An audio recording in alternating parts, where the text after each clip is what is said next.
Kemudian saya juga akan presentasi ya, seluruh layar saja.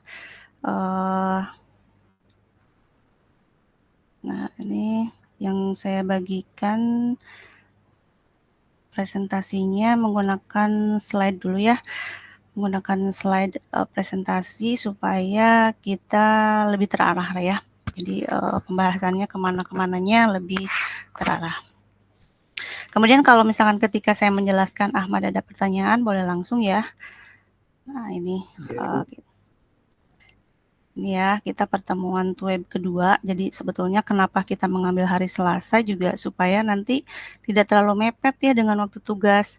Jadi kalau misalkan ada yang masih mau ditanyakan, bisa berkaitan dengan tugas ya khususnya bisa ditanyakan.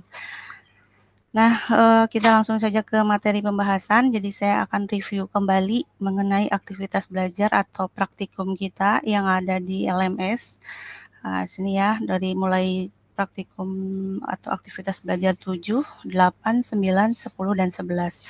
Mungkin sebetulnya yang ke-7 ini udah agak sedikit disinggung ya, tapi nggak apa-apa lah ya. Karena nanti juga, ya. LMS itu apa Ibu? LMS, Learning Management System. LMS, e-learning. Oh, e-learning. Oh, iya.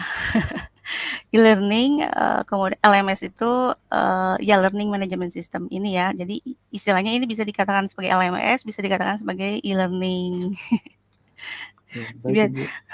Biasanya di kampus, kalau di kampus saya LMS namanya ya.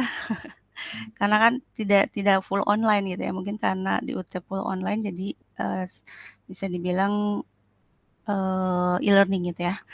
Kalau e-learning biasanya memang untuk yang full online biasanya. Gitu ya. Kemudian untuk tadi itu sampai sini ya, aktivitas belajar praktikum kita dimulai dari yang ke-7, 8, 9, 10, dan 11. Sebetulnya saya juga sudah sharing mengenai pembahasannya ya. Jadi mungkin saya jarang sekali memberikan materi tambahan, tapi mungkin lebih ke pembahasan praktikum. Karena kan mata kuliah kita sebetulnya mata kuliah praktikum ya. Jadi intinya adalah praktikumnya yang memang mandiri. Jadi kalian harus banyak berlatih gitu ya dari praktikum. Jadi otomatis saya juga memberikan pembahasannya ya dari hasil praktikum, bukan dari tambahan materi ya. Karena kalau materi sih sebetulnya banyak ya, materi tutorial terutama ya. Tapi ya yang namanya praktikum kan tutorial nggak mungkin dibahas satu-satu ya. Tapi banyak lah ya. Nah ini kita masuk saja ke praktikum yang ke-7. Jadi praktikum ini membahas mengenai praktikum ionik berbasis Vue. Jadi sebetulnya salah satu review juga ya, review dari pertemuan ke-6 gitu. Kalau nggak salah ya 6, kemudian 5 juga kayaknya udah mulai ya masuk ke ionik. Apa dari 6 ya? Saya lupa. 6 kayaknya. Nah ini untuk ionik berbasis Vue karena nanti ketika kita ketahui bahwa di ionik ini path-nya memang seperti ini ya, sintaknya ketika akan membuat project gitu. Ini sebetulnya sudah dibahas di praktikum ke-6 ya, dan di web sebelumnya juga sudah saya singgung. Ada beberapa contoh yang ditampilkan. Nah, ini di sini juga digunakan kembali karena ketika membuat project baru di ionik, sintaknya seperti ini. Jadi Ion Star, kemudian nama projectnya, kemudian template yang digunakan. Templatenya ada secara umum ada 4 ya. Kalau yang sering digunakan itu 4, yang blank, kemudian yang ada di modul terutama ya, blank, kemudian list, side menu sama tabs ya. Nah itu templatenya. Kemudian optionnya ini yang kita gunakan di sini adalah Vue.js gitu ya. Vue ya. Tipenya Vue karena memang dari materi kita fokusnya di ionik dengan Vue gitu ya. Nah ini untuk di praktikum 7 membuat aplikasi ini ya, mobile app 1 ya, katakanlah mobile app 1 ya, mungkin akan ada yang kedua dan seterusnya, tapi sebetulnya ini hanya penamaan saja. Jadi nah sebetulnya kita tidak harus membuat folder dulu, tapi ini untuk kerapihan saja. Jadi saya selalu di pembahasan itu disarankan selalu membuat folder dulu gitu ya. Kenapa? Karena supaya hasil praktikumnya terkumpul di situ gitu ya. Jadi kita nggak sembarangan ngerjain, kemudian lupa gitu hasilnya di mana. Tapi kalau bikin folder dulu, insya Allah akan lebih rapih lah gitu ya. Nah ini setelah create project-nya berhasil, kita bisa akses project-nya seperti ini gitu ya. Kemudian kita juga bisa panggil karena kita menggunakan sebetulnya ketika template blank juga masih bisa dipanggil gitu ya. Masih bisa di running gitu. Nah, ini runningnya dengan Ionic Serve gitu ya. Dan kemudian nanti akan muncul alamat atau domain uji cobanya ya. Nah, ini kebetulan alamatnya adalah di localhost 8100. Jadi kita tinggal masuk saja ke sini, kemudian nanti akan ada hasilnya seperti ini. Ini di aktivitas praktikum ke-7.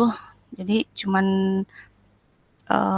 template-nya ini tab ya, bukan blank sebetulnya. Jadi tab ya, kalau secara default tab yang ditampilkan adalah cuma 3 gitu ya. Jadi ketika diklik ini tab 1, 2, 3 gitu. Nah, modifikasinya adalah menambahkan tab yang keempat. Jadi sebetulnya kita tinggal menambahkan dari view-nya dan dari routernya. Jadi kebetulan ada di diskusi 4 ya. Jadi di manakah kita ketika akan menambahkan modifikasi tambahan gitu ya, terutama di tampilan. Misalkan ya kayak ini contohnya ketika kita akan menambahkan tab keempat, berarti view-nya ditambahkan tab yang keempat, kemudian routernya juga ditambahkan yang menuju ke tab 4 ini gitu ya. Jadi sebetulnya ketika modifikasi yang kita akses di view sama di routernya. Jadi tampilannya bagaimana, kemudian routernya kemana atau linknya gitu ya kemana. Secara simpel seperti itu. Nah, kemudian juga ini praktikum yang ke-8. Yang ke-8. Ngomong-ngomong ini kalau Ahmad sendiri udah dicobain belum yang praktikum ke-7-nya? Belum Ibu. Belum. Tapi udah Iya. bisa masuk ke Ionicnya? Kalau masuknya insya Allah sudah bisa, tapi masih meraba-raba. Oh gitu. Kalau Visual Code-nya udah siap digunakan? Udah ada? Tidak ada. Udah ada? Tidak. Udah? Oh ya. Jadi sebetulnya kalau menggunakan Visual Code, kita bisa menggunakan membuat project langsung gitu ya dengan Ionic gitu, tidak menggunakan seperti ini gitu ya di terminal gitu. Jadi ada banyak cara sebetulnya ya kalau ngoding itu. Ya kembali lagi ke gaya kita sukanya yang mana gitu ya. Nah, ini kita lanjut saja ke praktikum 8. Jadi praktikum 8 ini kita akan mendalami bagaimana membangun aplikasi mobile hybrid dengan framework Ionic sama Vue.js. Jadi baik Ionic maupun Vue.js sebetulnya ini dua-duanya adalah framework ya, tapi bisa digabungkan gitu ya, bisa dipadu-padankan lah istilahnya.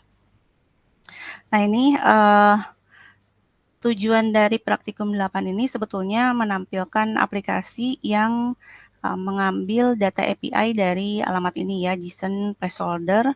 Jadi nanti itu di dalam API JSON placeholder ini, kemudian ada lanjutannya ya, typecode.com. Nah ini ada data user. Jadi datanya memang data user. Kebetulan sekali dia menyebutkan di sini gitu. Kemudian isinya juga, saya nggak screenshot ya. Nah inilah ya. Ini datanya seperti ini seperti hasil tampilannya. Nah, jadi bagaimana cara untuk mengambil data API ya? Jadi kan kita sebetulnya mengambil data yang ada di dalam alamat ini ya, atau website ini gitu ya, web ini gitu. Alamat ini ada datanya dan kita mengambil data ini tapi dengan notasi JSON. Jadi istilahnya si data ini sebetulnya ketika ditampilkan juga bentuknya udah JSON gitu ya. Jadi kalau misalkan kita coba, ini bisa kita coba ya, bisa kita akses sebetulnya. Nah, ini adalah notasi JSON. Jadi kalau mau lebih simpel lagi seperti ini, sebetulnya seperti ini ya. Tapi ini sudah bisa seperti ini kan. Sudah di pretty print gitu ya. Ini lebih kelihatan banget bahwa ini adalah sebuah database. Tapi kalau seperti ini mungkin agak sedikit membingungkan ya, sedikit lah. Tapi kita bisa paham kok ini adalah sebuah database. Nah, sebetulnya kita mengakses halaman API itu kan application antarmuka gitu ya, antarmuka, ya ini memang antarmuka gitu, tapi isinya adalah data. Nah, seperti itu ya. Jadi datanya ada di dalam antarmuka ini. Dan apakah data ini bisa ditambahkan, diedit? Seharusnya bisa ya. Nah, ini bisa ditambahkan, harusnya ya, tapi kembali lagi ke akses yang diberikan dari sini. Apakah bisa ditambahkan seperti itu atau tidak? Karena tidak semua JSON bisa kita akses bebas gitu ya. Mungkin saja dia hanya menampilkan saja dan kita hanya bisa akses untuk view saja gitu. Tidak bisa untuk update, edit, atau delete gitu ya. Nah, ini tapi kebetulan kalau di sini yang diuji cobakan juga baru sampai view saja, sampai melihat gitu ya, sampai select gitu istilahnya ya, kalau dari database select gitu. Nah, ini struktur project-nya ya dari Ionic. Mungkin nanti kalau Ahmad mencoba, nanti akan ketahuan bahwa setiap kali kita membuat project Ionic itu pasti bentukan foldernya seperti ini. Jadi pohon foldernya nanti akan seperti ini. Dan secara otomatis akan ter-create seperti ini. Ketika nanti kita menggunakan template yang lain juga kurang lebih seperti ini ya, sama gitu. Ada routernya, ada service-nya, ada tema, ada view-nya, kemudian ada TypeScript ini ya, main TypeScript, kemudian ada app view. Nah, ini struktur kodenya menggunakan TypeScript sama JavaScript sebetulnya ya. Kemudian ini struktur folder yang ada di dalam modul ya, mungkin tidak sama persis gitu ya, tapi kembali lagi karena pembaharuan mungkin ya, jadi agak sedikit berbeda sedikit ya, tapi pada intinya adalah sama sih sebetulnya ya, antara yang di modul dengan yang kita kerjakan di Visual Code. Jadi jangan heran nanti kok ini beda ya, ada di sini misalkan lebih sedikit misalkan, tapi di sini banyak, atau misalkan di sini agak banyak, atau di sini lebih sedikit. Nah, pasti ada perbedaan lah sedikit ya. Kemudian ini pembahasannya yang tadi menampilkan data API dari JSON ya. Jadi diharapkan memang aplikasinya running atau berhasil seperti ini. Jadi ininya sih blank ya, blank. Kemudian ketika ada tambahan button ya. Jadi ketika kita menggunakan template blank, kan template blank itu memang seperti ini ya. Tapi di sini kita bisa ada link kalau nggak salah menuju ke Ionic Framework ya. Jadi ke website Ionic langsung mengenai dokumentasi yang bisa kita gunakan atau manfaatkan ketika membuat aplikasi dengan Ionic. Gitu. Tapi ini kita modifikasi menjadi sebuah tombol. Kemudian ketika diklik tombolnya, akan muncul data-data yang tadi ada di API terlampir gitu ya. Nah, hasilnya seperti ini. Nah, kalau sudah seperti ini berarti sudah berhasil. Kita sudah bisa. Dan kebetulan lagi untuk yang praktikum 8 ini bisa kita gunakan sebagai bahan mengerjakan tugas 2. Ya, jadi kalau ini berhasil, insya Allah nanti ketika mengerjakan tugas juga akan berhasil, insya Allah ya. Walaupun mungkin ada modifikasinya gitu ya, ada beberapa yang memang harus diperbaiki lah ketika mengerjakan tugas. Begitu, kemudian nextnya ini praktikum yang ke-9. Praktikum yang ke-9 ini praktikum integrasi Ionic dengan Vue. Sebetulnya sih judulnya kayak masih itu juga ya, tapi yang namanya praktikum memang continue kita mencoba berulang-ulang supaya bisa lebih paham gitu ya. Dan ini pendalaman gitu ya, supaya kita lebih paham mengenai integrasi dari kedua framework ini, yaitu Ionic dan Vue.js gitu ya.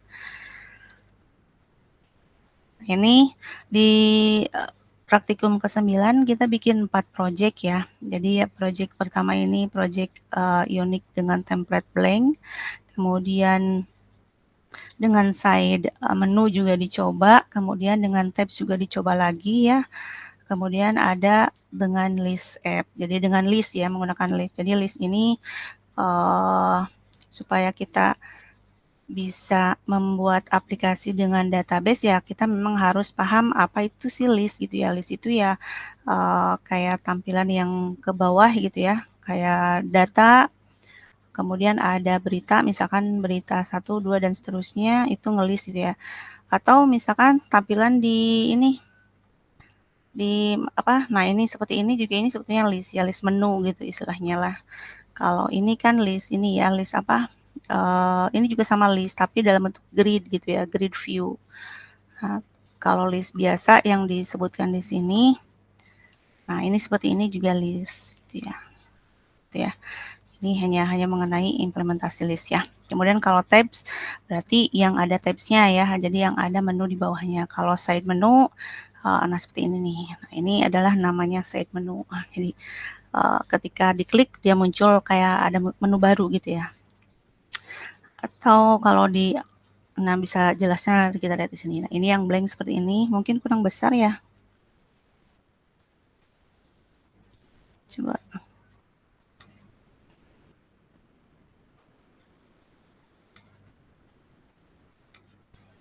Nah, seperti ini ya.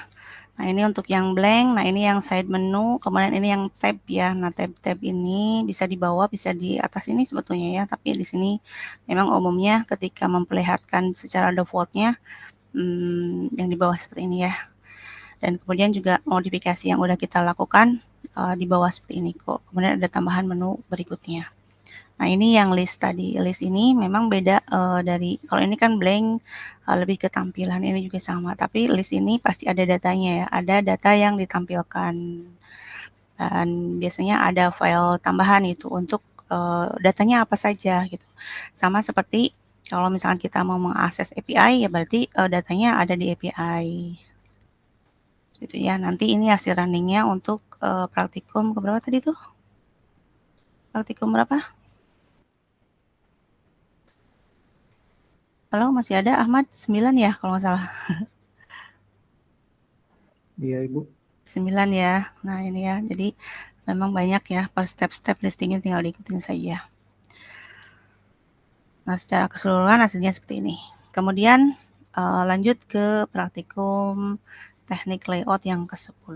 Nah, ini kita akan lebih fokus di layout gitu ya. Jadi bagaimana membuat tampilan yang lebih menarik sebetulnya ya, konsisten dan efektif menggunakan framework Ionic. Jadi konsisten tuh ya kita konsisten menggunakan Ionic gitu ya. Kemudian efektif, artinya tepat sasaran. Bentar ya.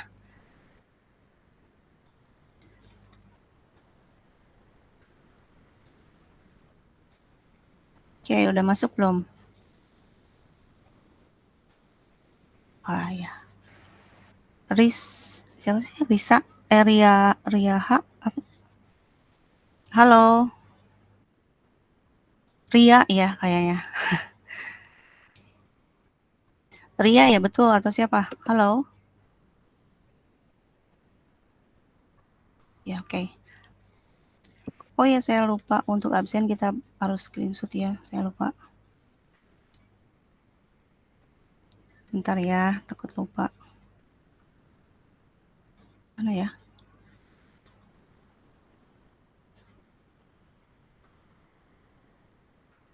Nanti saya share ini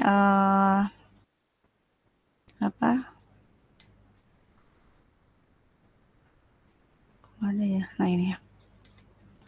Untuk materinya ya, nanti saya share PDF-nya. Videonya juga udah pasti ya.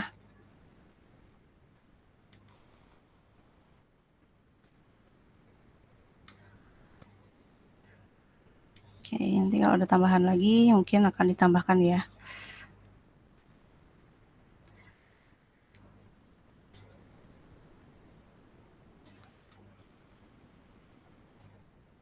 Ya, nggak apa-apa, Ria.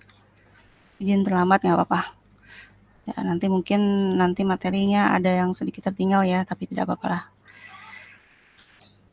Nanti ada videonya ya. Nah, ini kita lanjut ke sini, praktikum ke-10. Tapi kalau misalkan ada yang mau ditanyakan langsung saja ya, Ria ya.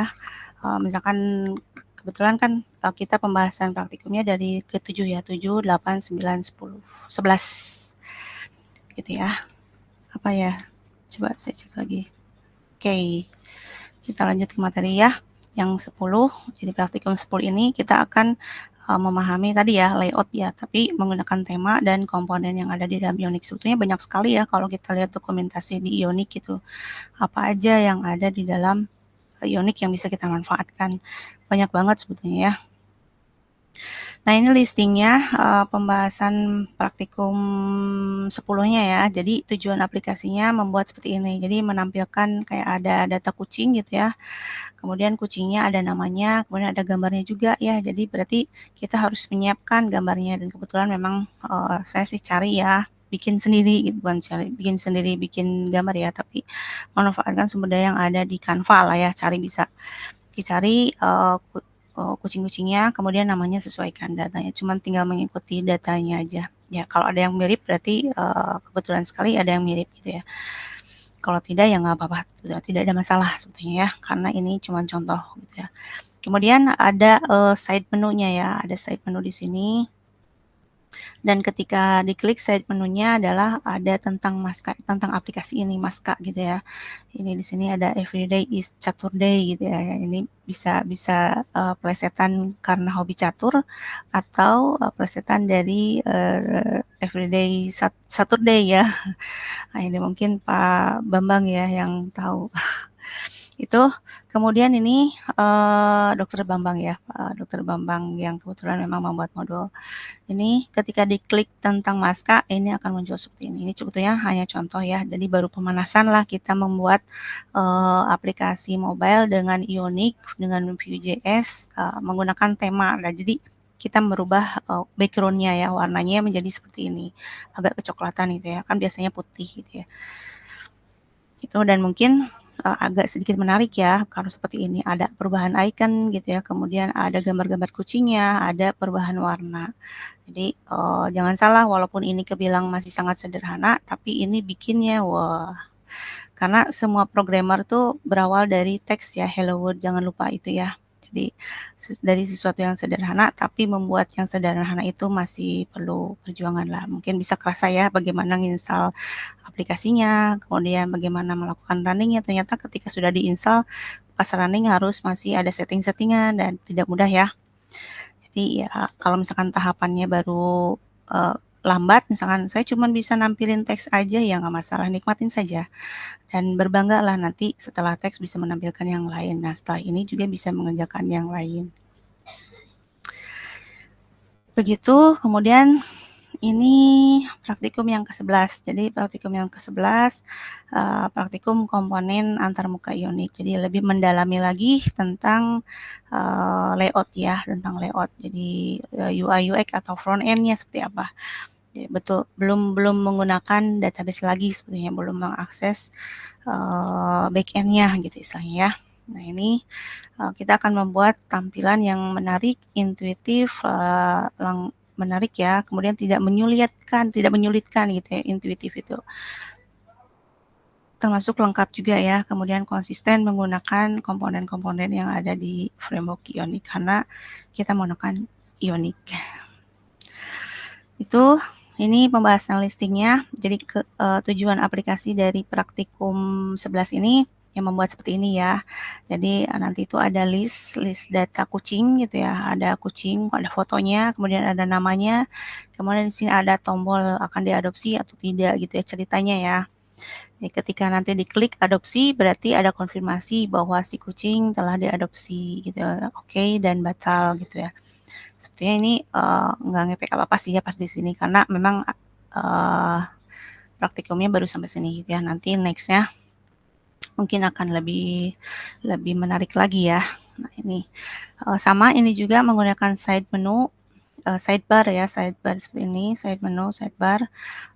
Kemudian ketika diklik tentang Maska ini ada tambahan yang lain ya, selain nama bahwa ini dibuat oleh Dokter Bambang gitu ya, tapi ada ikonnya ya, ini ceritanya logo gitu ya, logo atau icon ya, logo dari Maska itu sendiri, kemudian ada penjelasan mengenai Maska ini apa gitu ya, mengenai aplikasi ini lah ya. Jadi ini sebetulnya dasar banget ya ketika kita akan membuat aplikasi mobile atau perangkat bergerak.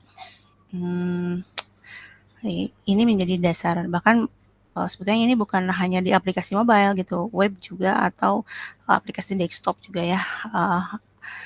Ketika kita menggunakan aplikasinya pasti ada tentang aplikasinya, ada pemberitahuan lah siapa yang membuat gitu ya. Kemudian aplikasi ini dibuat untuk apa gitu tujuannya. Sebetulnya, jadi ini ada tambahan ya, jadi lebih menarik lagi ya sebetulnya kalau secara tampilan. Kemudian dari sisi ngodingnya tentu saja lebih kompleks ya, tapi nanti lama-lama akan lebih mudah sebetulnya ya. Nah ini diskusi keempat sebetulnya masa akhirnya adalah 17 November kemarin ya, udah lewat, tapi karena katanya sih di e-learning ya, di e-learning UT-nya sering bermasalah, jadi diperpanjang sampai ada gangguan gitu ya. Ada gangguan, diperpanjang sampai Rabu 20 November. Jadi masih ada waktu ya besok. Jadi yang belum mengisi diskusi silakan. Kemudian ini isi pertanyaannya ya. Jadi bagaimana membentuk proyek aplikasi dengan struktur directory serta berbagi file berbasis view di Ionic. Jadi tentu saja kalau membentuk aplikasi kayak tadi ya harus ada path-nya khusus gitu ya, ada sintaknya khusus. Kemudian struktur direktorinya seperti apa dan umumnya sama ya, terdiri dari public, src, kemudian apa lagi ya tadi itu. Jadi strukturnya sama sebetulnya ya, apapun template-nya gitu, strukturnya sama. Mungkin ada perbedaan seperti di list karena tadi kan harus ada datanya, jadi ada tambahan data untuk list. Kemudian bagaimana cara melakukan perubahan terhadap project default yang dihasilkan menggunakan template view. Nah, kalau misalkan Maaf Ibu, ya, di diskusi 4 itu masih cut off gitu.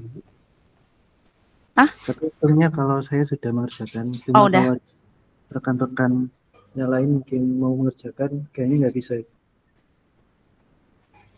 oh gitu. Jadi gimana? Diskusinya 17 November. 17 November, tapi sudah diperpanjang katanya ya di e-learning. Coba sebentar, saya kalau Tapi nggak salah di tadi lihat diskusi 4 saya lihat barusan di matkul masih ini ini ya, masih 17 ya. sudah tertutup ya. Oh udah tertutup. Oh gitu. Nah ini ya di sini. Saya bahas tuh karena ada pengumuman ini diperpanjang katanya. Apa tidak semua ya? Nah ini ya, di depan lagi pengumumannya. Atau kayaknya harus dikonfirmasi ya ke bagian ke Halo UT ya, Halo layanan UT, katanya diperpanjang tapi kenapa udah ditutup gitu ya. Untuk yang belum mengerjakan sih ya harusnya. Kalau Ahmad udah mengerjakan ya sudah. Ya untuk yang belum mengerjakan mungkin bisa konfirmasi, katanya ada pengumuman sampai tanggal 20 November. Jadi ini hanya pembahasan juga sebetulnya ya. Nanti mungkin ada yang biasanya sih kalau udah diskusi tidak pernah ada yang salah ya. Cuman kalau saya lihat sih kayak panjang banget gitu penjelasannya. Mungkin ada dua definisi ya. Panjang itu mungkin dia ingin memperjelas dengan sangat jelas gitu ya. Atau mungkin intinya masih belum ketangkap gitu ya. Jadi saya sih sebetulnya ini menjelaskan intinya saja ya. Nanti mungkin tetap di pembahasannya menggunakan bahasa sendiri lah ya. Tadi itu sampai mana ya? Sampai ini dilanjut saja ya, nggak apa-apa ya Ahmad ya. Siapa tahu nanti masih dibuka ya. Kalau misalkan belum juga anggaplah ini sebagai pembahasan. Kalau misalkan ada kan biasanya saya tanggapin itu tidak mengatakan benar atau salah ya karena diskusi itu, tapi mungkin tidak tepat atau kurang saja gitu ya.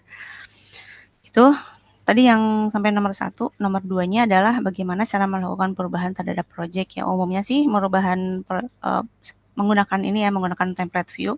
Umumnya ketika kita akan melakukan perubahan biasanya ada dua ya, dari file view, dari view-nya sendiri dan dari routernya. Biasanya dari situ ya, biasanya secara umum gitu. Biasanya app view-nya mengikuti gitu ya. Yang sering banget dimodifikasi berdasarkan praktikum cuman ada dua, di view-nya atau di routernya dan di routernya gitu.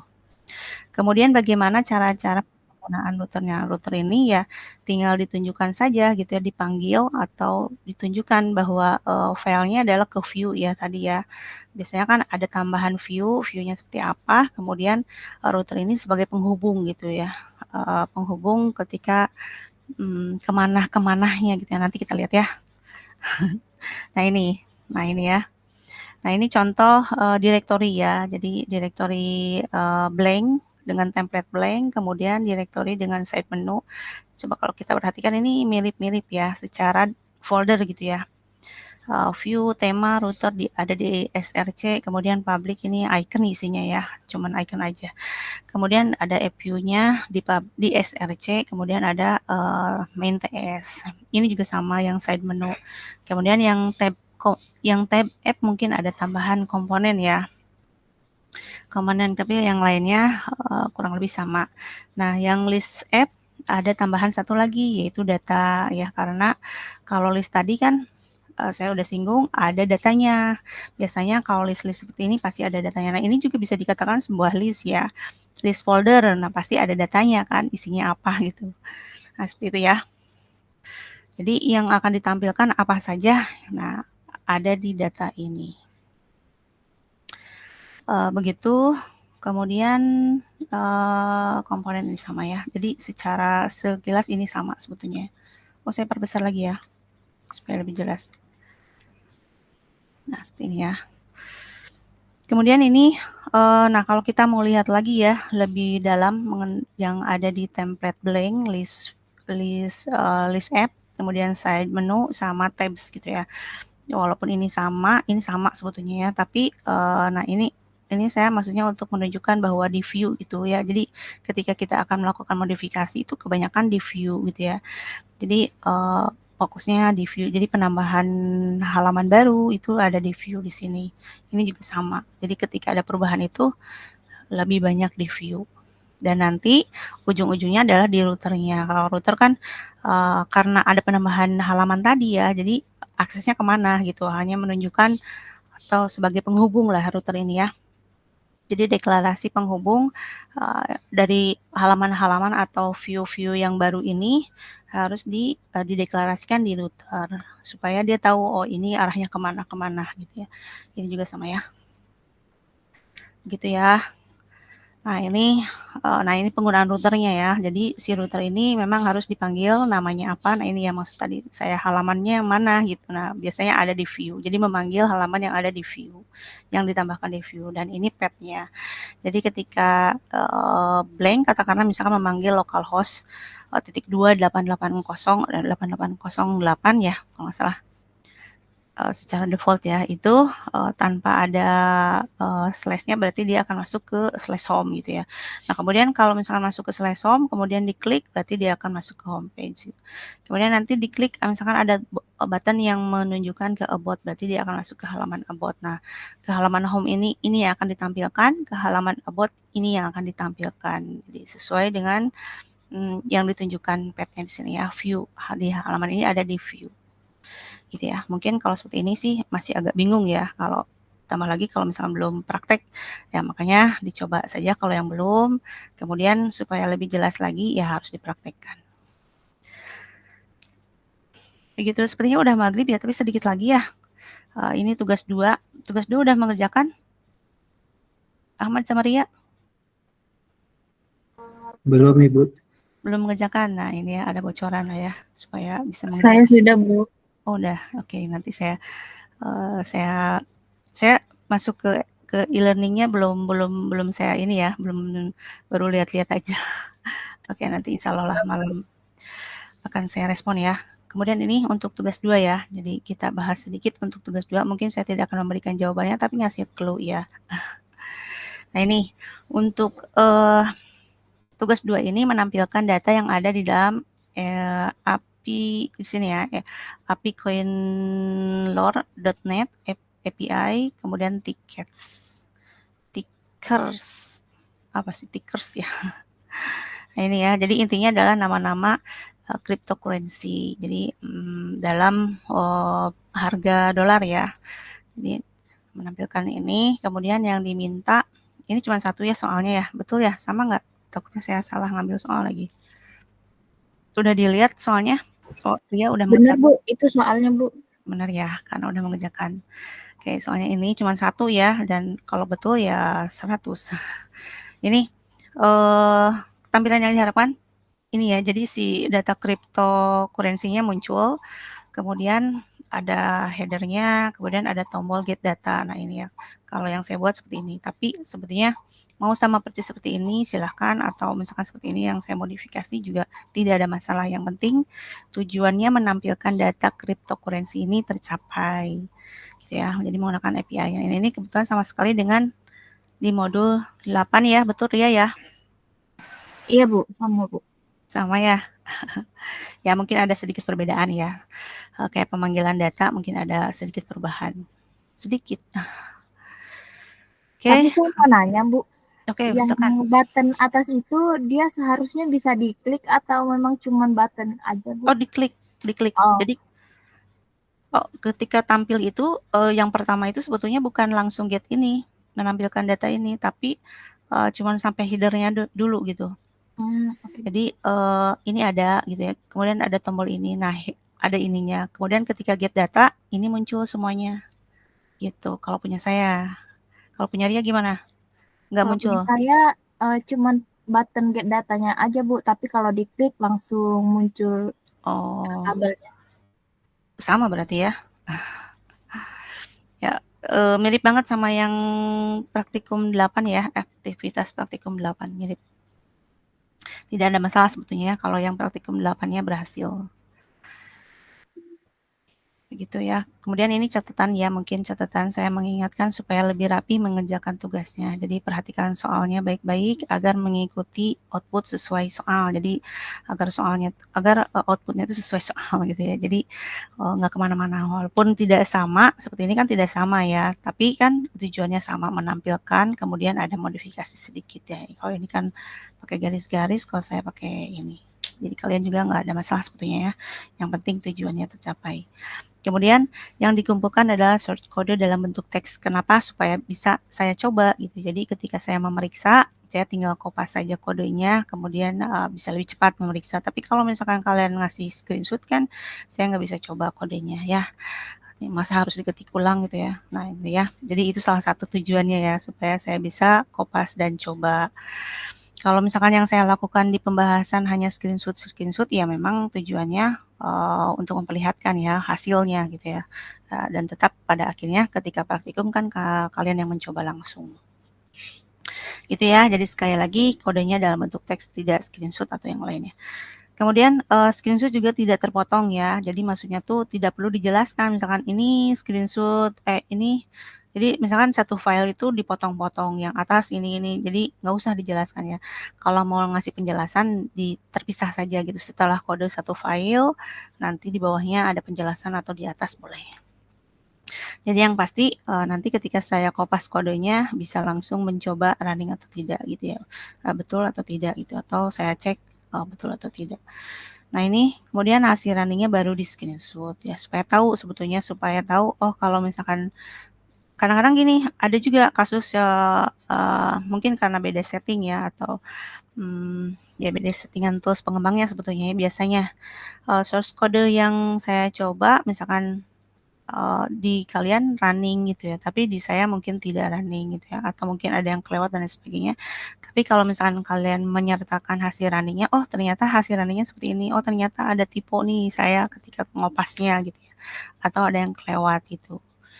Itu ya, jadi ini sebagai bukti pembenaran sebetulnya bahwa yang sudah dikerjakan runningnya seperti apa. Kemudian jangan lupa juga cantumkan nama pada lembar jawaban. Jadi ketika memberikan jawaban, tugas, ini hasil tugas saya nggak ada namanya sama sekali gitu ya. Karena takutnya nanti pas download saya lupa ini punya siapa gitu ya. Karena download kemudian saya koreksi itu kadang-kadang suka terpisah waktunya. Dan sementara downloadnya udah kecampur-campur dengan yang lain ya, itu ya. Jadi ini supaya rapi saja. Silakan diikuti dan berlaku untuk nanti ya tugas 3 juga. Dan ini yang keenam, segera dikerjakan agar bisa direview. Kalau misalkan masih ada kekurangan, nanti kan bisa diperbaiki. Bu ada perbaikan, misalkan yang tadinya nilainya 70 karena ada perbaiki, misalkan jadi bisa 90 atau bahkan sampai 100 ya, karena sudah diperbaiki. Gitu. Karena ada ya yang kemarin seperti itu. Perbaiki ternyata bisa nyampe 90, udah bagus banget ya, bahkan ada yang nyampe 100. Begitu. Itu untuk tugas 2. Udah azan maghrib belum? Belum ya, kayaknya sebentar lagi. Kayaknya kita udah maghrib kalau misalkan tidak ada pertanyaan, tapi kalau ada pertanyaan juga tidak masalah ya. Sebentar, saya cek dulu.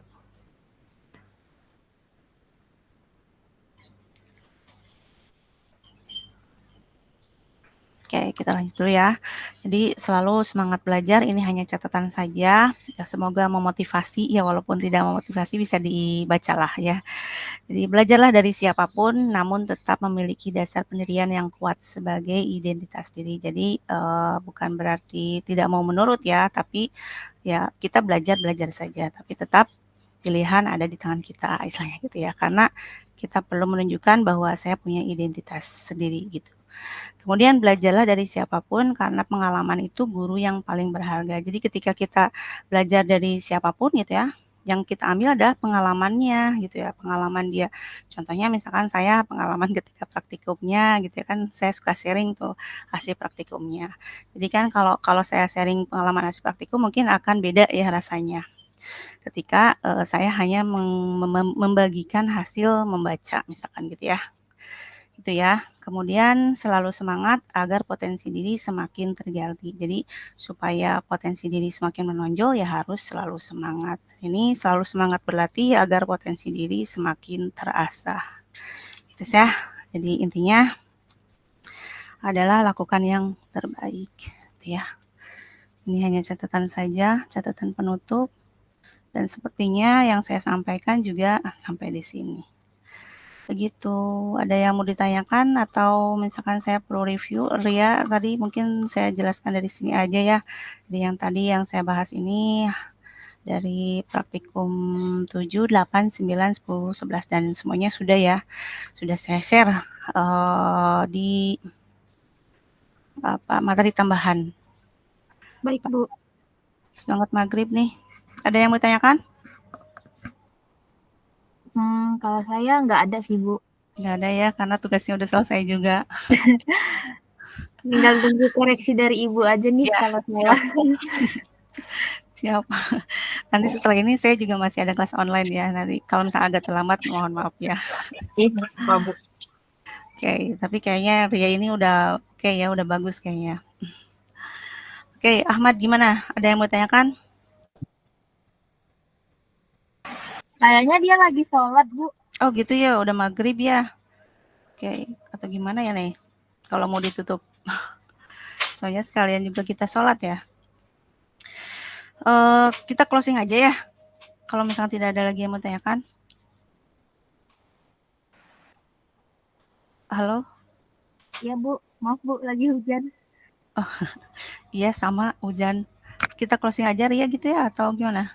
Iya, boleh, Bu. Ya. Sudah mau maghrib juga, Bu. Oke, kita closing aja ya.